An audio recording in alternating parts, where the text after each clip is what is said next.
Good morning children, welcome to E classes. Part 1 हम कल कर चुके हैं। 21 चैप्टर क्रांतिकारी शेखर का बचपन। थोड़ा सा रिपीट कर दूं कल वाली स्टोरी।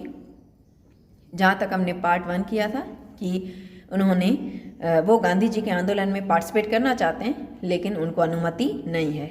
घर पे ही बैठ के उन्होंने किस प्रकार सपोर्ट किया था कि विदेशी कपड़े इकट्ठे करके सारे के सारे केरोसिन डाल के आग लगा दी। थोड़ी देर में माँ आती है और इतनी पिटाई करती हैं कि मानो विदेशी कपड़े जलने के साथ साथ शेखर के गाल भी विदेशी बन गए थे। यहाँ तक हमने पार्ट 1 में किया था। आगे की स्टोरी है पेज नंबर 102 पर। लास्ट पैराग्राफ से हम स्टार्ट करेंगे। शेखर के मन में विदेशी मात्रा के प्रति घृणा हो गई। विदेशी मात्रा के प्रति घृणा का मीनिंग होता है नफरत, ग्लानि की भावना कि अब तो उन्हें और भी विदेशी से क्या होने लगी, विदेशी मात्रा के प्रति मतलब हर विदेशी व्यक्ति हो वस्तु हो उन्हें नफरत हो गई थी। जैसे विदेशी शब्द सुन के ही उन्हें क्रोध आ जाता था। उसने देखा कि हमारी नस नस में विदेशी का प्रभुत्व ही नहीं, प्रभुत्व मतलब अधिकार। हमारे रग रग में कौन समाये हुए हैं? विदेशी रीत रिवाज, उनकी भाषा, कपड़े, आतंक भरा हुआ है। आतंक मतलब गुस्सा। उसे पुरानी बातें भी याद आई और नई भी। वह देखने लगा। उसे यह भी ध्यान हुआ कि पिता उसे घर में भाइयों से केवल कौन सी भाषा में बात करने को कहते हैं? अंग्रेजी में। अंडरलाइन करेंगे। पिताजी कहते हैं ज़्यादा से ज़्यादा अंग्रेजी में ही बात करो। देखो यह भी कि वह शैशव मतलब बचपन, शैशव बचपन से अंग्रेजी बोलना जानता है पर हिंदी तो अभी सीख रहा है। अब देखो उसकी भाषा, मातृभाषा मतलब मदर टंग कौन सी थी? मदर टंग जो परिवार की भाषा होती है, ठीक है, हमें जन्म से ही मिल जाती है वह भाषा, उसे कहते हैं मातृभाषा। तो उसकी मातृभाषा थी, मदर लैंग्वेज थी, मदर टंग हिंदी। लेकिन उसे जब बच्चा बोलना शुरू करता है तो उसे अपनी मातृभाषा ही सिखाई जाती है। लेकिन यहाँ तो पिताजी ने कौन सी भाषा सिखा दी थी? अंग्रेजी भाषा बोलना। उसकी पहली आया बच्चे को संभालने के लिए एक औरत रखी जाती है, उसे क्या कहा जाता है? आया। उसकी पहली आया ईसाई थी, ईसाई क्रिश्चियन जाति की थी और अंग्रेजी में ही बोलती रहती थी। उसका पहला गुरु जिसके साथ उसे दिन भर बिताना पड़ता था एक अमेरिकन कौन था? मिशनरी था। अमेरिकन मिशनरी जो चर्च में नहीं काम किया करते हैं उसे कहते हैं मिशनरी। अमेरिका से आया था, जो पढ़ा था चाहे कुछ भी नहीं था पर दिन भर अंग्रेजी की शिक्षा तो देता ही था। कई होते हैं ना ऐसे लोग जिनको काम सौंपा जाता है कि ये काम आपको करना है, कहता है कि हाँ मैं अच्छे से कर लूँगा। जब पढ़ाने बैठता है या काम करने बैठता है तब पता पड़ता है कि रियल में इसके पास कोई गहरा नॉलेज नहीं है। बोलता रहता है अंग्रेजी लेकिन क्या पढ़ाता है वो तो शेखर को कुछ समझ में ही नहीं आता था। मतलब नाम के लिए वह केवल गुरु था। शेखर ने देखा कि यदि मातृभाषा वह है जो हम सबसे पहले सीखते हैं तब तो अंग्रेजी उसकी क्या मानी गई? मातृभाषा है और विदेशी उसकी माँ है। अब पहले बच्चा मातृभाषा का बच्चे के दिमाग पर या लर्निंग पावर पे बहुत प्रभाव पड़ता है क्योंकि बच्चा जब सबसे पहले सोचना सीखता है, सोचता है तो कौन सी भाषा में सोचता है? अपनी मातृभाषा में, क्योंकि वो उसे जन्म से ही भाषा मिल चुकी है। माँ के गर्भ से ही वह उस भाषा को सीखने लगता है। तो मातृभाषा में जितना आसानी से सोच सकता है, बोल सकता है, उतना किसी और भाषा में नहीं सोच सकता या नहीं बोल सकता। तो सबसे पहले उसे बोलना ही किस भाषा में सिखाया गया था? अंग्रेजी में। तो अंग्रेजी ही जैसे उसकी क्या बन गई थी? मातृभाषा। उसके आत्माभिमान का मीनिंग होता है स्वाभिमान। इसका समानार्थी शब्द लिखेंगे स्वमान, आत्मसम्मान, स्वाभिमान, सेल्फ रिस्पेक्ट को बहुत सख्त धक्का लगा। सख्त धक्का लगा मतलब बहुत ही चोट पहुंची कि ये तो मेरी हिंदी, मेरी मातृभाषा का अपमान है कि अंग्रेजी को मैं सबसे पहले सीख चुका और हिंदी अब सीख रहा हूँ 8-10 वर्ष की उम्र के बाद, जिसे मैं घृणित समझता हूँ, घृणित, नफरत के योग्य। उसी विदेशी को माँ कहने को बाध्य हो जाऊं, बाध्य, विवश, लाचार, मजबूर। उसने उसी दिन से बड़ी लगन से हिंदी पढ़ना आरंभ किया, मतलब शुरू कर दिया और चेष्टा कोशिशें कर करके अपनी बातचीत में से अंग्रेजी शब्द निकालने लगा। अपनी आदतों में से विदेशी अभ्यासों को दूर करने लगा। विदेशी अभ्यास मतलब विदेशी आदतों को दूर करने लगा। हम अपने घर में ही आजकल देख लें, विदेशी संस्कृतियाँ, वेस्टर्न कल्चर का इतना बोलबाला है कि हमें अपने रीति रिवाजों को फॉलो करने में जैसे शर्म आती है। तो अपना ही एग्जाम्पल ले लें कि आज हर घर में डाइनिंग टेबल पाया जाता है, ठीक है। हमारी संस्कृति क्या थी, हमारे ऋषि मुनियों ने क्या नियम बनाया था कि जब भी हम खाना खाएंगे तो कहाँ बैठ के खाएंगे, ज़मीन पर। अब इसके पीछे क्या रीज़न है कि ज़मीन पे बैठ के, अब ज़मीन है ना, वो पंच महाभूत तत्वों में से एक है। अब देखो, ये शरीर, ये सृष्टि किस में से बनी हुई है, पंच तत्वों से। आपने पता है 19 चैप्टर किया था महाकवि कालिदास, उसमें ये जो विद्योतमा थी वो कहती है कि ईश्वर एक है। हाँ, ये चल रहा था, शास्त्रार्थ करने आए थे कालिदास और कहा कि मौन धारण किया है, इसलिए इशारे में, संकेत में ही जवाब देंगे। तो जब विद्योतमा ने एक उंगली दिखाई तो सामने कालिदास ने 2 उंगलियां दिखाई थी, उसमें ईश्वर, और सामने कालिदास ने जवाब दिया ईश्वर और आत्मा या परमात्मा 2 हैं। फिर नेक्स्ट इसका क्वेश्चन था विद्योतमा का कि 5 तत्व, 5 उंगलियां दिखाई थी, जिसका अर्थ था ये शरीर, ये सृष्टि पंच तत्वों से बनी हुई है। तो कालिदास ने पता है क्या बोला था सामने। अब कालिदास तो उस वक्त अज्ञानी थे, उनको लगा कि ये ना मुझे तमाचा मारना चाहती है, तो मैं उसे क्या मारूंगा, घूसा मारूंगा, अर्थात मुट्ठी बंद करके उसे मारूंगा और उसका मुंह तोड़ दूंगा। तो पता है तब के समय में जो पंडित खड़े थे, कालिदास को बेवकूफ़ बना के, लालच दे के लेके आए थे, उन्होंने क्या कहा था आंसर में, आपको याद है 19 चैप्टर में कहा था कि आप जब 5 उंगलियां दिखा रही हैं उसका संकेत है कि पंच महाभूत तत्व, कि ये सृष्टि पंच तत्वों से मिली है। आपका कहना सही है, लेकिन हमारे गुरु जी का कहना है कि ये जब 5 उंगलियां मतलब पंच तत्व मिल जाते हैं, एक साथ समूह में होते हैं, तभी सृष्टि का निर्माण होता है। यदि इनमें से एक भी ना हो या एक भी निकाल दिया जाए तो ये सृष्टि की रचना करना संभव नहीं है। किया था ना आपने उसमें। ये तो चलो एक छोटा सा एग्जाम्पल है, आप पंच तत्व के बारे में 19 चैप्टर में कर चुके हैं। अब हम बात करते हैं इस चैप्टर में कि विदेशी अभ्यास जिन्हें हम अपनी रग रग में बसा चुके हैं, आज आज़ादी के बाद भी कौन कौन से विदेशी अभ्यास हैं जिन्हें हम बहुत ही अच्छे से फॉलो करते हैं, मतलब उनके बिना जैसे हमें अपना जीवन आजकल अधूरा सा या पुराने रीति रिवाजों से भरा हुआ लगता है। तो हमारे ऋषि मुनियों ने बताया कि ज़मीन पर बैठ के खाना खाने का अर्थ क्या है, कि ये जो शरीर है ना वो पंच तत्वों से मिलके बना है, ठीक है। अब पंच तत्व कौन से हैं, आकाश जिसे गगन कहते हैं, वायु, जल, भूमि और ज़मीन। आकाश, जल, वायु और अग्नि, इन 5 तत्वों से बना है। तो जब हम ज़मीन पे बैठ के खाना खाते हैं तो ये ज़मीन भी क्या है, उन 5 तत्वों में से एक हिस्सा है, और हमारा शरीर भी किससे बना हुआ है, इन 5 तत्वों से। अगर एक भी इसमें से निकाल दिया जाए तो जीवन संभव नहीं है।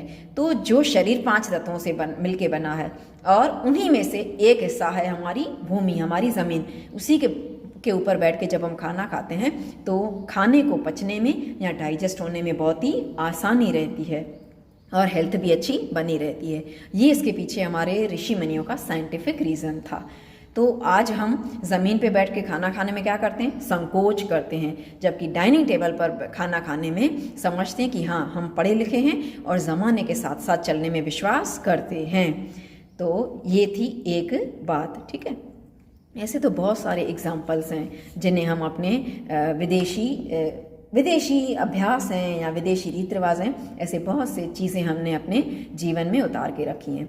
मान लीजिए आजकल जो एल्यूमिनियम के बर्तन यूज़ किए जाते हैं, ये विदेशी लोगों ने या ब्रिटिशों ने जो जेल में बैठे हुए कैदी थे ना, उनको, उनके शरीर को, उनकी हेल्थ को नुकसान पहुंचाने के लिए खाना बनाना शुरू किया था।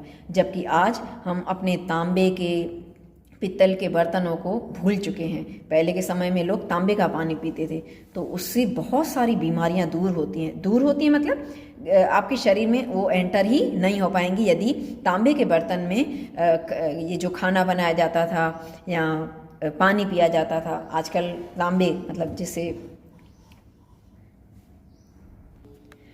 इंग्लिश में कॉपर कहते हैं ना, ऐसे जगह जगह इसके बर्तन मिलने लगे हैं आजकल। मतलब हम उन बातों को वापस फॉलो करने लगे हैं या उन बातों को इम्पोर्टेंस देने लगे हैं, समझने लगे हैं कि हाँ कॉपर के बर्तन में जो पानी है वो हेल्थ वाइज बहुत ही अच्छा है, बहुत सी बीमारियों को हमारे शरीर में एंटर ही नहीं होने देता। तो आजकल कॉपर की बोतलें आती हैं, घर में उसकी टैंक लगाई गई होती है, नल वाला टैंक होता है या घड़ा होता है, उसमें लोग पानी पीने में समझते हैं कि हाँ ये शुगर बीपी वगैरह में बहुत काम आती है और इंसान का डाइजेशन पावर भी अच्छा बना रहता है। तो आजकल हम ज़्यादा से ज़्यादा कौन से बर्तन यूज़ करने लगे थे अपने किचन में? एल्यूमिनियम के। लेकिन अब धीरे धीरे हम अपने पुराने रीति रिवाजों का या जो हमारे गुरुओं ने, हमारे ऋषि मुनियों ने संस्कृति बनाई थी, उनका इम्पोर्टेंस समझने लगे हैं कि हमारे देश में जो तांबे के बर्तन में पानी पीते थे वो बिल्कुल बरोबर था।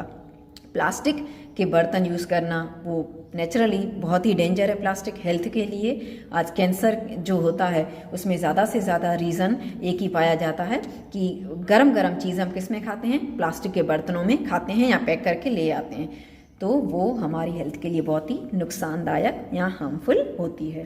तो शेखर ने यहाँ पे महसूस किया कि बहुत सारी ऐसी आदतें हैं जिसे मुझे अपने जीवन में से निकालना है। आया समझ में? 2 एग्जाम्पल दिए, एक तांबे के बर्तन का कि एल्यूमिनियम के बर्तन पहले के समय में यूज़ करते थे, किसने शुरुआत की थी? ब्रिटिशों ने। दूसरा, ज़मीन पे खाना खाना। ऐसे बहुत सारे एग्जाम्पल्स हैं। और अपने हिंदी ज्ञान को प्रमाणित करने के लिए, प्रमाणित मतलब साबित करने के लिए, और गांधी के प्रति अपनी श्रद्धा जिसे व्यक्त करने का, श्रद्धा मतलब विश्वास व्यक्त करने का और कोई साधन उसे प्राप्त नहीं था, प्रकट करने के लिए उसने एक राष्ट्रीय नाटक लिखना आरंभ किया। राष्ट्रीय नाटक मतलब नेशनल, देश से संबंधित, नाटक मतलब प्ले, ड्रामा, एक नाटक लिखना शुरू किया। गांधी जी के पास तो जा नहीं सकता था, ना आंदोलन में भाग ले सकता था, इसलिए उसने नाटक लिखना आरंभ किया हिंदी भाषा में। जीवन में देखे हुए एकमात्र मतलब सिर्फ एक खेल की स्मृति अभी ताज़ी थी। स्मृति मतलब याद, इसलिए उसे लिखने में विशेष कठिनाई नहीं हुई। विशेष खास तौर पे कठिनाई, दिक्कत आना। अब पहले के समय में पता है मनोरंजन कैसे करते थे लोग, गांव के लोग कैसे करते थे? एक मान लीजिए बहुत बड़ा थल्ला बना हुआ है या पेड़ के नीचे एक बहुत बड़ा ऐसे थल्ला या प्लेटफॉर्म टाइप कुछ गांव में बना हुआ है, वहाँ पर कुछ पात्र हुआ करते थे, गांव के जो लोग हुआ करते थे उन्हीं में से कुछ लोगों का चयन मतलब सिलेक्शन होता था, और रामायण महाभारत इनके छोटे छोटे प्रसंग लेकर, प्रसंग मतलब इंसिडेंट लेकर क्या किया जाता था? नाटक रचा जाता था। अब मान लीजिए कोई एक छोटा सा प्रसंग है शिव धनुष का, ठीक है, शिव जी का धनुष रखा गया है राजा जनक के महल में। वहाँ पे बहुत सारे राजा आए हुए हैं अलग अलग देशों से, अलग अलग राज्यों से, लेकिन कोई उसे तोड़ नहीं पाता। रावण जो है बड़ा ही अहंकार में भाषा बोलता है कि मैं तो महादेव का महान भक्त हूँ, जितनी शक्तियाँ मुझ में इतनी किसी और में नहीं है, और मैं महादेव का भक्त हूँ, और ये जो शिव धनुष है त्रयंबक नाम का, वो भी किसका है? महादेव का है, तो मैं तो उसे आसानी से उठा सकूंगा और जनक की बेटी से क्या कर लूँगा? विवाह कर लूँगा। लेकिन वहाँ पर राम लक्ष्मण दोनों बैठे हैं। जब राम पूजा करके इस धनुष को उठाते हैं तो वह टूट जाता है। फिर परशुराम के साथ राम और लक्ष्मण के भी काफ़ी संवाद होते हैं। तो ये आपने बहुत अच्छे से सुना होगा, देखा भी होगा टीवी में। तो पहले के समय में जब इलेक्ट्रिसिटी नहीं थी, टेक्नोलॉजी नहीं थी, तो लोग कैसे करते थे? गांव के ही कुछ लोगों को पात्र के रूप में मतलब कैरेक्टर्स चुने जाते थे और वो अलग अलग लोगों का क्या निभाते थे? रोल निभाते थे। डायलॉग लर्न करने के लिए दिए जाते थे और वो अपना अपना रोल स्टेज पर आके उस प्रकार की वेशभूषा मतलब कॉस्ट्यूम पहन कर आते थे और नाटक प्रस्तुत करते थे। तो नाटक ऐसे ही प्रस्तुत नहीं हो जाता। हम यहाँ पे भी देखो कभी कंपटीशन होती है या कल्चरल प्रोग्राम होता है, तो उसमें ना 2 जने या 1 जना नैरेटर के रूप में पहले पता है क्या बताता है? आके प्रस्तावना बताता है, इंट्रोडक्शन देता है कि हम इस स्कूल के स्टूडेंट्स हैं, मेरा नाम ये है, और आज जो हम नाटक प्रस्तुत करने जा रहे हैं वो किस किस चीज़ों को लेकर यहाँ पे आपके सामने प्रकट किया जा रहा है, कौन कौन सी समस्याओं को यहाँ दिखाया जाएगा। तो ये होती है प्रस्तावना। डायरेक्ट पात्रों को स्टेज पे हम लाकर नाटक शुरू नहीं कर देते हैं। तो वो प्रस्तावना से देख, अभी हम आते हैं चैप्टर के इस पैराग्राफ पे, यहाँ पे लिखा हुआ है, इसलिए उसे लिखने में विशेष कठिनाई नहीं हुई। मतलब प्रस्तावना लिखनी थी और थोड़े दिन पहले उसने एक नाटक देखा था, तो वो प्रस्तावना याद थी और उसके बल पर उसने, उसके सपोर्ट पे उसने क्या लिखी, अपने नाटक की प्रस्तावना लिख दी, खास कठिनाई नहीं हुई। ये था इसका इनडायरेक्ट मीनिंग। प्रस्तावना तो ज्यों की त्यों हथियाली, हथियाली मतलब लिख ली। प्रस्तावना इंट्रोडक्शन, ज्यों की त्यों मतलब वैसी की वैसी ही, केवल कहीं कुछ मामूली परिवर्तन करना पड़ा। मामूली मतलब छोटा सा चेंजेस करना पड़ा। अब जो प्रसंग उसने देखा था, चंद्रशेखर आज़ाद ने अपने गांव में नाटक देखा था, सेम वही तो लिखेंगे नहीं, इसलिए कुछ ना कुछ चेंजेस तो करना पड़ेगा ना, नहीं तो लगेगा कि ये तो किसी का कॉपी कर लिया है। मान लीजिए उसने रामायण या महाभारत का कोई प्रसंग देखा था और यहाँ पे कौन सा नाटक लिख रहा है, राष्ट्रीय नाटक, तो यहाँ पे महाभारत और रामायण के प्रसंग का यहाँ पे के शब्द यहाँ पर चल नहीं सकेंगे। थोड़े अपने राष्ट्रभाषा से संबंधित या राष्ट्रीयता से संबंधित शब्द डालने पड़ेंगे। उसके बाद नाटक आरंभ हुआ। एक स्वाधीन मतलब स्वतंत्र, लोकतंत्र मतलब डेमोक्रेसी। आपने पढ़ा होगा एसएसटी में, लोगों के द्वारा, लोगों के लिए या लोगों से बनाया गया तंत्र, डेमोक्रेसी। भारत का विराट स्वप्न, विराट मतलब बहुत ही विशाल, स्वप्न मतलब सपना, कि उसका सपना है कि भारत बहुत ही विशाल देश है और वो एक दिन क्या हो जाएगा, आज़ाद हो जाएगा। जिसके राष्ट्रपिता कौन हैं, गांधी जी हैं। और सिद्धि के लिए साधन है, सिद्धि सफलता। अब इस स्वतंत्र देश को सफलता दिलाने के लिए एक साधन है अनवरत कताई बुनाई। पता है आपको, खादी के जो वस्त्र बनाए जाते थे ये सारे के सारे चरखे में बुने जाते थे। इस प्रकार खादी के वस्त्र बनाए जाते थे। हैंडवर्क करके कपड़ों को सजाना, उन्हें एक अच्छा लुक देना, ये सब हमारे भारत में हुआ करता था। फिर धीरे धीरे मशीनों का ज़माना आता गया तो सब मशीन पे बनने लगे, है ना। विदेशी माल और मनुष्य का परित्याग मतलब त्याग देना, छोड़ देना, कि विदेशी न वस्तुएं चाहिए न मनुष्य चाहिए। प्रत्येक अवसर पर दूसरा गाल आगे कर देना, ये गांधी जी का अपना नियम था कि यदि कोई मुझे एक गाल पर थप्पड़ मारेगा तो मैं उसे शर्मसार करने के लिए क्या दे दूंगा, दूसरा गाल भी आगे कर दूंगा। सत्य हरिश्चंद्र का इंद्रलोक आरंभ से हटकर अंत में आ गया था। सत्य हरिश्चंद्र आपको पता है बहुत ही दानवीर राजा थे। इंद्रलोक का मीनिंग क्या होता है, स्वर्ग। आरंभ से हटकर अंत में आ गया था। अब इस सेंटेंस का जो इनडायरेक्ट मीनिंग है ना, वो मैं आपको चैप्टर के लास्ट में समझाऊंगी, ठीक है। बहुत ही गहरा मीनिंग है, टाइम लगेगा समझाने में और कुछ स्टोरी या कुछ एग्जाम्पल के साथ समझाना पड़ेगा। अपने ऊपर शेखर की प्रतिभा द्वारा सूर्यास्त मतलब सनसेट, सूर्य का डूबना, प्रतिभा टैलेंट। अपने ऊपर शेखर की प्रतिभा द्वारा सूर्यास्त के सुनहरे टापू की छाप लेकर। शेखर के नाटक का अंतिम दृश्य मतलब लास्ट सीन था स्वाधीन और बाधाहीन। स्वाधीन स्वतंत्र, बाधाहीन, बाधा मतलब प्रॉब्लम, ठीक है, बाधा प्रॉब्लम, समस्या, हीन मतलब जिसमें कोई समस्या न हो। स्वतंत्र हो जाएगा तो कोई भी मुश्किल नहीं होगी, हम अपनी आज़ादी से अपना निर्णय ले सकेंगे। एक किसान है, वो मान लो बरसों से गेहूं की खेती कर रहा है, लेकिन अचानक से ब्रिटिशों ने इस पर बंधन थोप दिया कि नहीं अब तुम्हें कॉटन की खेती करनी है। तो ये थी बाधाएं। अब जो बरसों से या बचपन से ही गेहूं की खेती का बहुत ही उसको हैबिचुअल हो चुका है या उसे आदत पड़ चुकी है और उसकी मास्टरी आ चुकी है कि गेहूं की खेती कैसे करनी है, लेकिन अचानक से विदेशियों ने बंधन बांध के रख दिया कि नहीं अब तुम्हें कपास की खेती करनी है। तो जब भारत स्वाधीन हो जाएगा तो ये सब बाधाएं नहीं रहेंगी। किसान खेती करेगा लेकिन अपनी मर्जी से करेगा। भारत एक स्थूल आकार प्राप्त स्वप्न है। स्थूल बहुत ही सूक्ष्म आकार प्राप्त स्वप्न। भारत तब बहुत ही क्या ले चुका होगा, एक विशाल आकार प्राप्त कर चुका होगा जिसमें कोई बंधन नहीं होगा या किसी की गुलामी सहनी नहीं होगी। हर व्यक्ति अपने मर्जी से अपने स्वाभिमान के साथ निर्णय लेकर काम कर सकेगा। तो ये था हमारा इस चैप्टर का पार्ट 2। एक सेंटेंस रह गया है, इंद्रलोक का आरंभ अंत हटकर अंत में आ गया। इसका इनडायरेक्ट मीनिंग मैं इस चैप्टर के लास्ट में एग्जाम्पल के साथ समझाऊंगी। ओके बेटे, थैंक यू।